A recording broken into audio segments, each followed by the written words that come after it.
The man's grandfather had left him a Buddha head worth $10 billion, but when the man went on stage to receive it, he took out a hammer and smashed it. The audience thought he had gone crazy. Security rushed forward to stop him. In the next second, the outer layer of the Buddha head began to fall away. Soon, a crystal-clear jade Buddha head appeared before everyone. It turned out that the Buddha head was a 1500-year-old antique. During the war, the man's grandfather had given the Buddha head to the Japanese to prevent the national treasure from being lost. For this, his grandfather was executed as a traitor. The man had carried the shame of being the descendant of a traitor since childhood. 60 years later, the Japanese descendants were willing to return the national treasure. But at the handover ceremony, they made one condition. The treasure could only be signed for by the descendants of the person who had originally sent it abroad. The man was that descendant. When he was brought to the antique convention, he immediately saw the Buddha head on display. As he was about to examine it closely, a man pushed him down. He said the descendant of a traitor had no right to touch the treasure. The man decided to compete with him. They had to identify the real antiques among many items. Whoever identified more would win. While the man was already done with the task,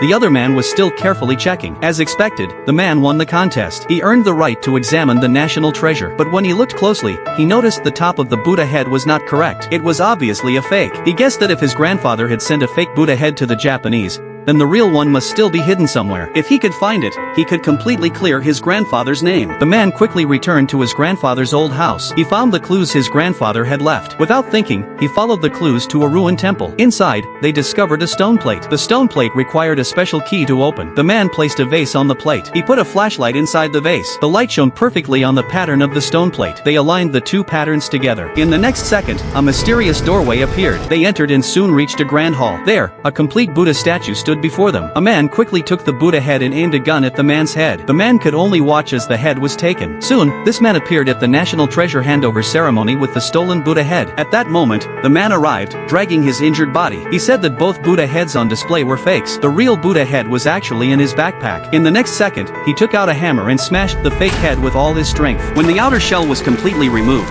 the national treasure jade Buddha head appeared before everyone. Only then did people understand that the man's grandfather had made a fake Buddha head to protect the real one in the ruined temple. The real Buddha head had been wrapped in an outer shell and sent to the Japanese. This was the best way to protect the national treasure during the war.